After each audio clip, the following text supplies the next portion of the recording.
back to the Soul Deep Science Podcast. I'm Trey Brock, joined as always by Dr. G.C. Dilsaver. Today we're going to be talking about the 4 crucial vocations. And the first of the crucial vocations is the psychomoral vocation, where you're looking at man made in God's image and likeness. And Doc, you explicate this in your book, Psychomoralitics. Why is that psychomoral vocation the first vocation, and why do you put that before the other 3? Why is that the first thing that we're to recognize? That is the specific difference of the human person, and a difference that he shares with the angels. And that the difference is that both angels and man are created in God's analogous image, his analogous being. So that's the image of God. That means both of them share in a similar functionality. That is his rationality and volition. Similar functionality, but not actual nature. So, but that functionality allows them then to actually to assent to truth and choose the good and love. And then in the fullness, the divine plan become divinized by those acts of pure love.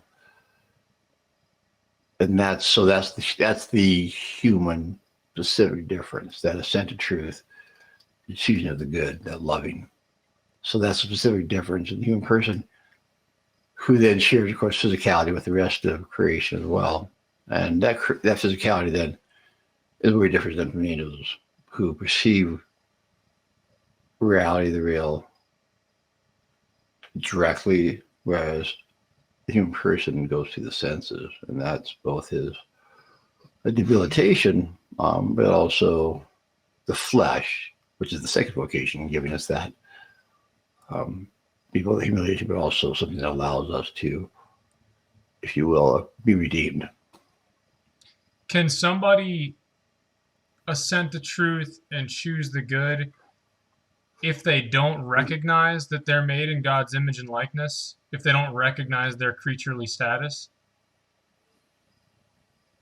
Well, yeah, we don't have to recognize the first, yeah, you can. There's different levels of everything that we ever assent to any truth. It's, they say you always choose a good, but it can be the lowest good that destroys all higher goods. That's what evil is. It's absence of good. It's absence of truth. So it's so. But even in choosing myself, wanting to, there's the self-love. I suppose there's go too deep into that, but there's something there. So you have to. But of course, that basic psychomoral disposition for the creature created in God's image is going to say, yes, God is God and I am not. That's the existential question of creation, with, you say, the angels themselves who receive that I am upon that Rausel Tabel of the intellect. You see that I am, and cognitively they then would conclude, resolve that I am not. So that I am, again, which means my essence is existence. That impacts that pure intellect, and they know theirs is not, but they're built like that absolute difference between them and the Creator. Whereas, so that's what apostasy of the angels is. They turn from God, turn away from God. That's what pride is. They turn away, prideful apostasy, to self-love.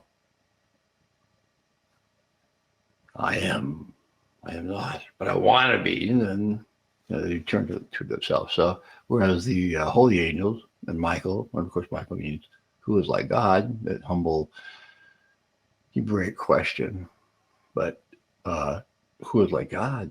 And he says, if the God I am strikes the holy angels, the angels, they're not holy yet. the angels, strikes their intellect, and say, I am not. Praise God. They praise God, his allness and their nothingness. Now, interesting, I think that's where, if you see, that's where on the psychomoral level, on the natural level, the angel, the man himself, in a more played out way, not in the moment. That's the soul takes place outside time, outside the flesh. But that saying yes to that is where those angels then undergo that full maturation. The Imago Dei does not feel the pride, the holy angels. Rather, it says yes, and then in that yes, that is the time those angels fully mature. That one moment, without saying yes, and at the same time, are divinized. Whereas, so the image of God and all of its functionality, functionality,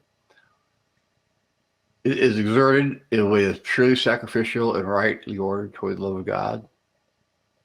There's nothing of themselves. And then upon that, becomes not a similar functionality, but the actual indwelling, the actual nature of God, it becomes divinized. So that's what the angel, that's what's really direct all in that moment. And then for man, it's more, what's more, of course, of a process because of the flesh. But of course, then too, see, that allows us for redemption. The flesh allows for redemption. So. And going a little bit deeper into the flesh, so from the psychomoral vocation, the recognition of our creaturely status, our being made in God's image and likeness, we have the incarnational vocation, where man and woman is obviously distinct, and those individual vocations are pursued.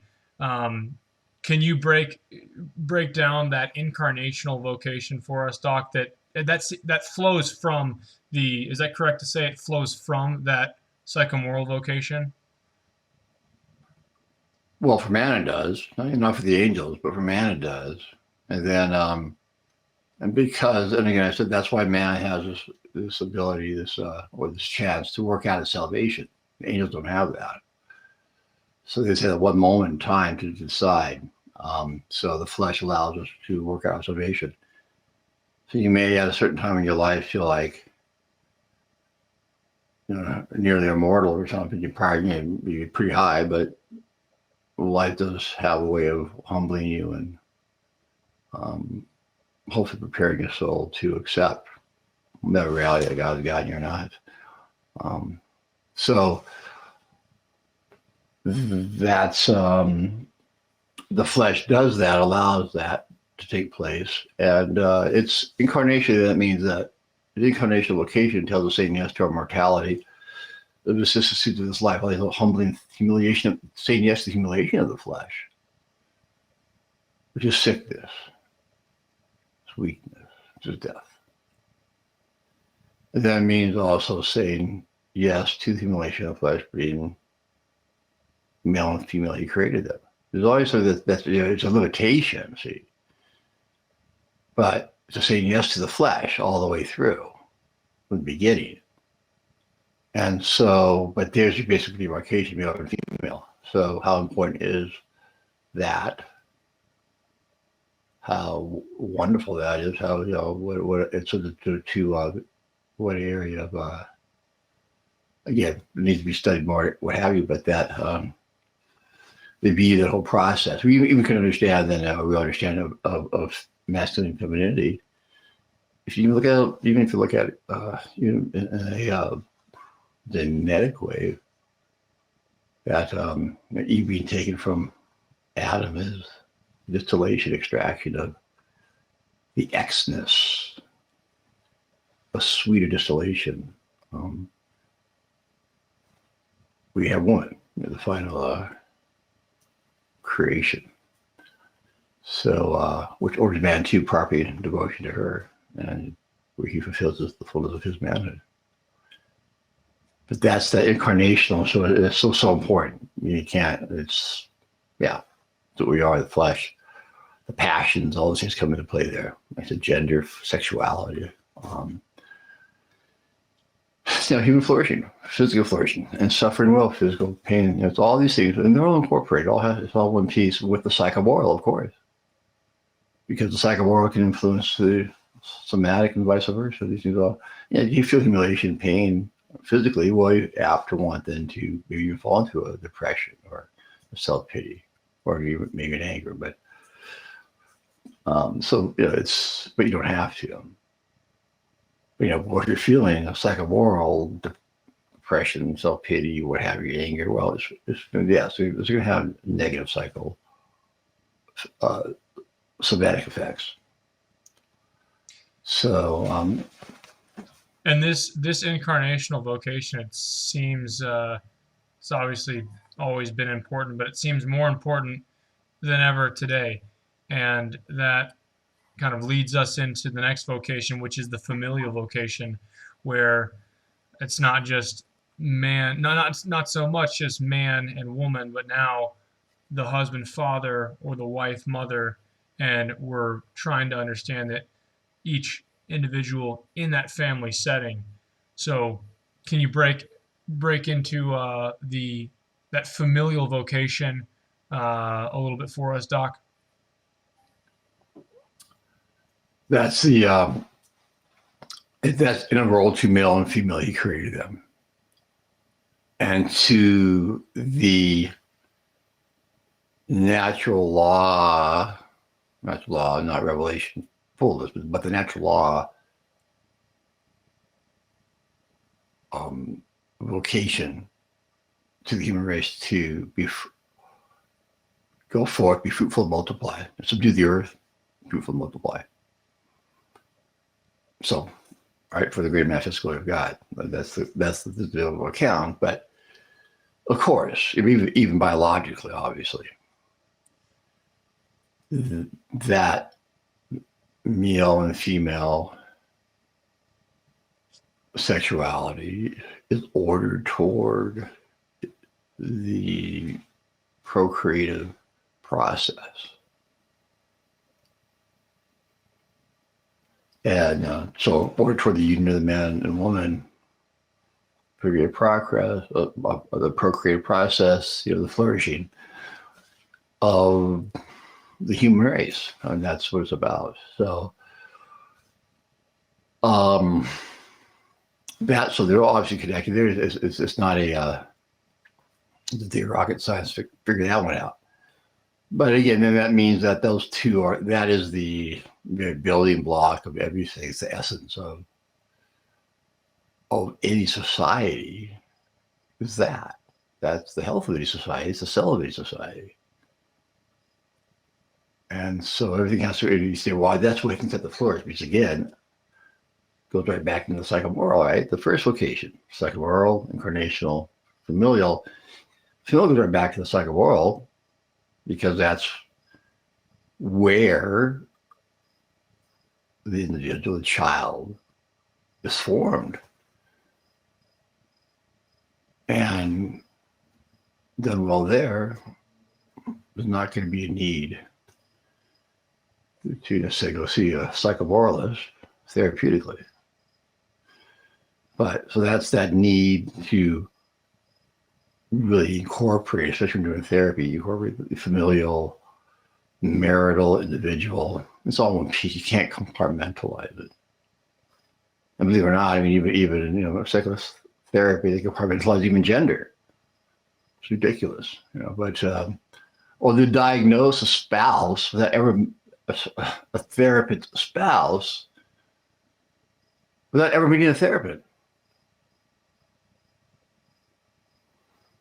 And it's because that's kind of where that therapy takes it. Secular therapy is that I'm here to support you. That's my job. See? Well, no, that's not your job. You're there to support. The therapist is there to support the therapist in saying yes to reality. I mean, future is good, which is not always, of course. Doesn't always feel like we're supporting what they want. Yeah, it seems as if just thinking about that familial vocation, it seems that any problems with that familial vocation with the family, okay, anybody who has problems with the family, is it correct, or in your experience, that that would go back to a fault or a lack of living out that prior vocation, that incarnational vocation, and then obviously that would stem a little bit maybe from the psychomoral as well. So the problems in the family, they would stem from somebody not accepting their masculinity or femininity. Yeah, well, right. The marriage then is the heart of family. So I should say, and then of course that's where that segue, of course, of male to female. But marriage is the heart of it all, and that's where even in the natural realm, for instance, the church considers marriage not just a supernatural sacrament, but a natural sacrament as well. So, and that's and that's really the need to, whenever you're working, with somebody, if they're not married, yeah, to go down and deeply discover,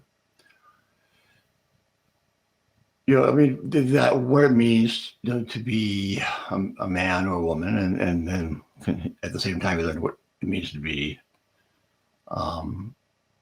conversely, what it means for the other one. But it's a learning process, complementary process. But learning this process is something that is really necessary. And I did write about this in Celebrating God-Given Gender, which you can get on Amazon.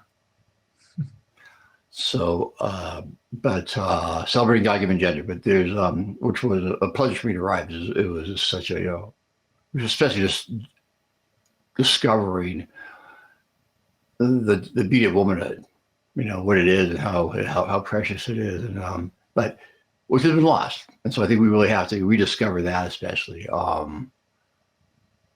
So much, it's so looking at that, integrate all of that, and then because when you bring it together, in the marriage, that's when the fullness comes out. That's when that's full self-giving, all that fullness of sexuality, of passion, everything is given in the marital act itself. And yeah, it's all integrated, it's all one, and the need to bring an authentic, full person to that union is so important. So it's all psychomoralistic. It's all about that person decreasing this false self, and so the authentic self is becoming one with their spouse, his authentic self.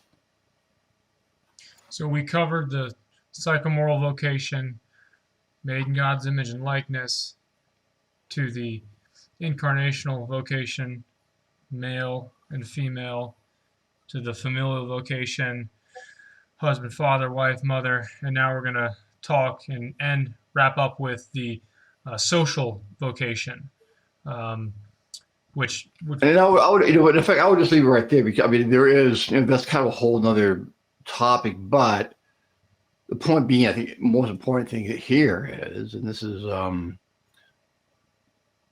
not specifically psychomoralistic, but but the natural law, as well as divine law, would be see that the familial is social. It's a social economy, one based on honor, kind of natural law and love, natural love.